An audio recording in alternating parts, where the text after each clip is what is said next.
जय शिवराय मित्रांनो, आज भन्नाट व्हिडिओमध्ये आपलं सर्वांचं स्वागत आहे। आजची सफर आमची रायरेश्वर पठार सफर। जय शिवराय।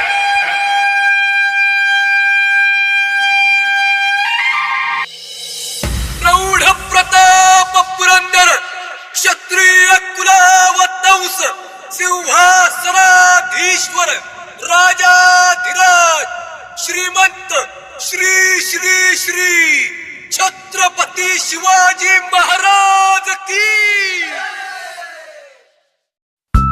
जय शिवराय मित्रांनो, आज आम्ही रायरेश्वर पठारावर निघालो आहोत। त्यामुळे सर्वजण खुश आहोत आणि हसत हसत आमचा प्रवास सुरू झाला आहे। रायरेश्वर पठार हा पुण्यापासून 87 किलोमीटर तर लोणावळापासून 144 किलोमीटर तसेच महाडपासून 95 किलोमीटर तर भोरपासून 29 किलोमीटरवर हा रायरेश्वर पठार आहे। कालपासून पाऊस जोरात लागल्यामुळे रस्त्यावरील वातावरण दुःखद झाले होते। अशातच आम्ही प्रवास करत भोर तालुक्यातील भाटघर डॅमवर पोहोचलो। भाटघर डॅम नंतर लागतो तो भोर शहराचा प्रवेशद्वार, ज्या प्रवेशद्वारावर श्री छत्रपती शिवाजी महाराज प्रवेशद्वार असं लिहिलेलं आहे। त्या प्रवेशद्वारातूनच आपण पुढे जात असतो। त्यानंतर आपल्याला तेथील बाजारपेठेत छत्रपती शिवाजी महाराजांचा अश्वारूढ पुतळा भेटत असतो, त्याचं आम्ही दर्शन घेतलं।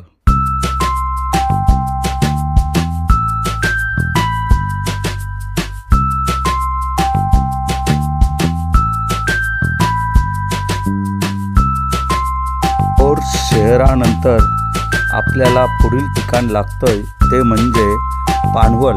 तेथे आम्ही शंभू राजे यांचं दर्शन घेतलं आणि पुढे आम्ही रवाना झालो। दाट हिरवळ शेती अर्थात भात शेती, ऊसाची शेती, भात आम्ही आमची मार्गक्रमणा करत होतो।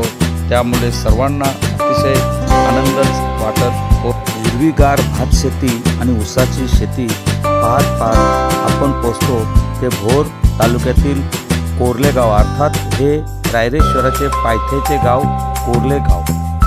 कोरले गावाच्या वर चढून गेल्यानंतर रायरेश्वराची पार्किंग आहे। मग या पार्किंगला गाड्या ठेवून आम्ही पुढे चालत जिने चढत रमत गमत अर्धा तासाच्या प्रवासानंतर आम्ही रायरेश्वर पठारावर पोहोचलो। रायरेश्वर पठारावर वारा असल्यामुळे तसेच ढग भरपूर असल्यामुळे हवेत गारवा इतका पसरला होता की कडाक्याची थंडी लागत होती। त्यामुळे आम्ही सर्वजण गारठलो होतो।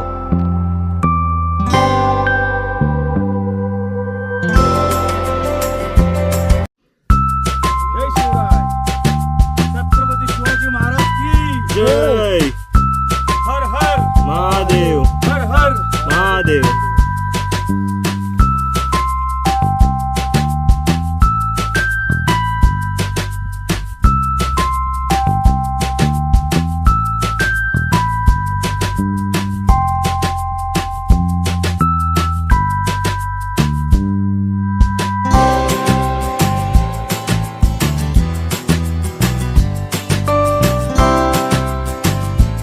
रायरेश्वर पठाराची समुद्र सपाटीपासून उंची 4694 फूट असून मीटरमध्ये 1400 मीटर उंची आहे।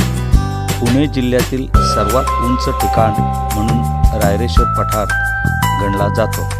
रायरेश्वर पठाराची लांबी 12 ते 16 किलोमीटर असून रुंदी 1.5 किलोमीटर आहे असे सांगतात। येथील पर्जन्यमान कोकणासारखे असल्यामुळे संततधार पाऊस पडत असतो। या पठारावर पडणाऱ्या पावसामुळे चारही दिशांना धबधबे कोसळत असतात। पावसाळ्यात या पठारावरील अनेक जातीची रंगीबेरंगी फुले व फुलपाखरे माणसाचे मन मोहून टाकतात।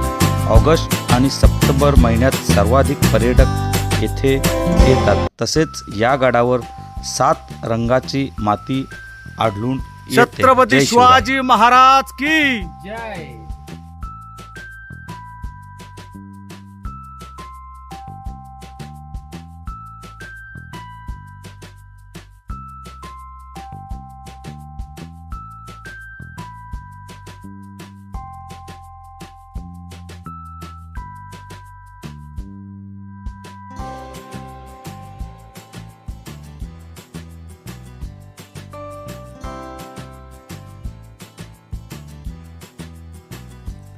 रायरेश्वर पठार चालत चालत पुढे आल्यानंतर आपल्याला पाण्याचे गोमुख जे शिवकालीन आहे ते पाण्याचे गोमुख आपणास पाहावयास मिळते. येथे बारमाही पाणी या गोमुखातूनच या पाण्याच्या टाक्यामध्ये जमा होते. जंगम लोकांची जी घरे आहेत ती सर्व जंगम लोक येथूनच पिण्यासाठी पाणी घेऊन जातात. त्या शिवकालीन पाण्याचे गोमुख पाहून झाल्यानंतर आम्हाला कडाक्याची भूक लागली होती. आमची दुपारच्या जेवणाची व्यवस्था संदीप जंगम व सचिन जंगम यांच्या घरी असल्यामुळे त्यांच्या घरी आम्ही पिठले भाकरीचा आस्वाद घेतला.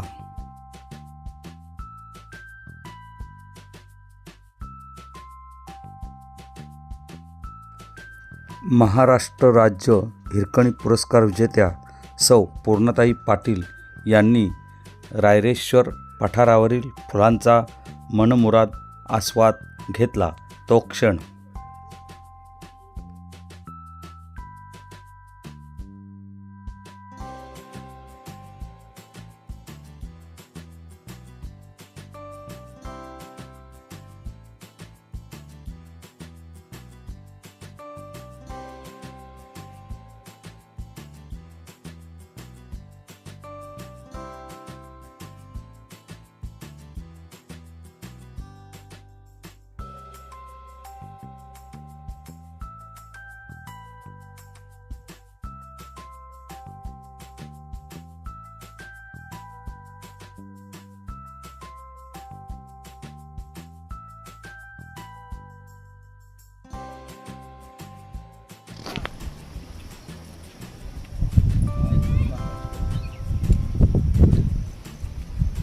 आणि पुन्हा एकदा रायरेश्वर पठारावरील हा फुलांचा नजराणा आपण व्हिडिओमध्ये पाहू शकाल.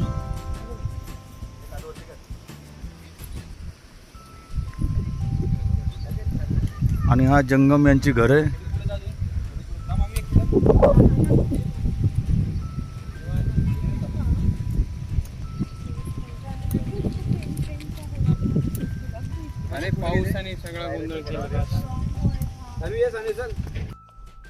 आज रायरेश्वर पठारावर माझ्यासोबत माझ्या पत्नी पूर्णा पाटील व माझा मुलगा हिमांशू पाटील, त्याचबरोबर माझा भाचा सागर फडके आणि त्यांचा हा छोटा फुलपाखरू सान्वी फडके.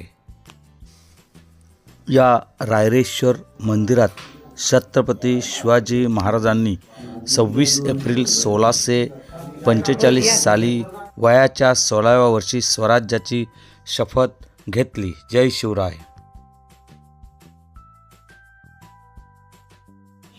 नवरात्र उत्सवात दरवर्षी या रायरेश्वर मंदिरात पुणे परिसरातील एक टीम रायरेश्वर पिंडीवर अभिषेक करून त्यानंतर ते दसरा मेळाव्यासाठी मुंबईला दरवर्षी रवाना होत असतात. यावर्षी त्यांचं हे 4थं वर्ष आहे.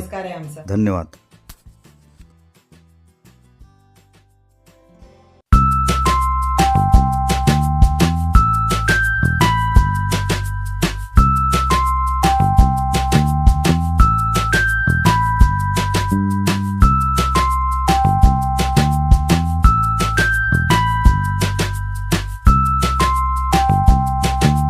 रायरेश्वर मंदिरात आम्ही गेल्यानंतर तेथे असणारी जननी माता तिचं नवरात्रीचा दिवस असल्यामुळे त्या गावातील सर्व बंधू भगिनी 9 दिवस या मंदिरातच सतत असतात.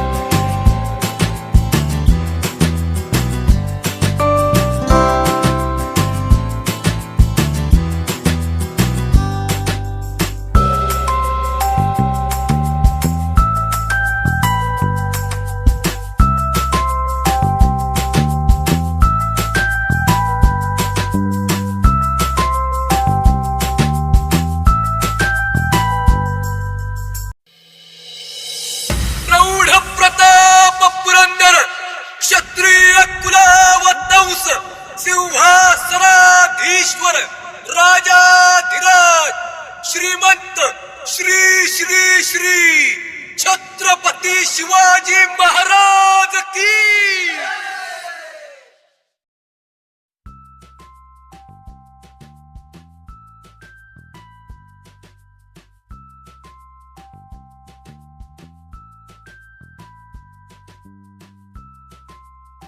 आता रायरेश्वर पठारावरती आपल्यासोबत सचिन जंगम आहेत आणि ते आपल्याला बऱ्याचशा वनस्पती दाखवत आलेले आहेत. त्यापैकी ही वनस्पती कोणती आहे ते आता आपल्याला सांगतील आणि आपल्याला आश्चर्याचा धक्का बसेल. तर सांगा भाऊ. हे दातपडीचं झाड आहे. याला इथं लोकलच्या भाषेमध्ये रामेटा असं म्हणतात. अच्छा. हे जे आहे याला जे आहे पाला हां. तर तो आपल्या स्किनला इकडे पाठीमागे लागला तर पूर्ण म्हणजे इन्फेक्शन वगैरे होतं. अच्छा अच्छा आणि अच्छा. तळहाताला लागलं तर काय होत नाही. आणि आणि जे ते दात वगैरे दाताला वगैरे लावलं किंवा दात घासले वगैरे ते त्या काठीने दात वगैरे पडण्याची पूर्ण शक्यता असते. अच्छा, म्हणजे आपल्या इथं जसं दातवण करतात तर ह्या वनस्पतीचं दातवण करू नये असं, हम्म. नाहीतर गेलेच 32 उतरले आपली समजायची. असं दातपडीचं झाड. हा नवीन आश्चर्य ऐकायला भेटला. धन्यवाद भाऊ. रायरेश्वर पठारावरील दातपडी वनस्पती पाहून झाल्यावर आम्ही सर्वांनी 7 रंगाची माती पाहण्यासाठी सफर चालूच ठेवली. थंडी, वारा, पाऊस चालूच होता. तीसुद्धा मजा आम्ही सर्वजण काईट समवेत अनुभवत होतो.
बस करूया का?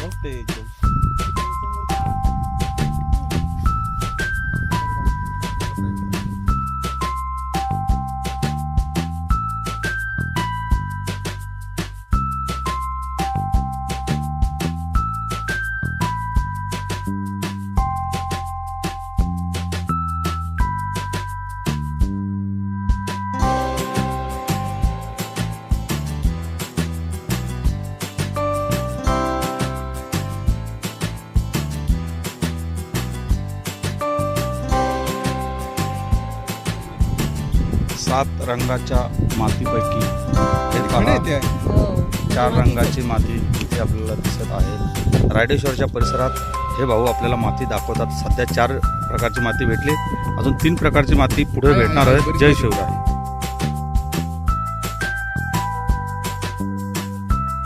एक मिनिट थांबा. पूर्ण थांबा. दादा 2 मिनिटं वाईट फोटो काढा. आता काढा. किती रंगले झाले? 1 2 3 4 5 6 7 झाले. रायडेश्वराच्या परिसरात असा अद्भुत एक नजराणा आम्हाला पाहायला भेटला. तो म्हणजे 7 रंगाची वेगवेगळी माती. आमच्या ताई सोबत आयोजक हातावर तिने माती घेतलेली व्हिडिओत पाहू शकाल. जय शिवराय.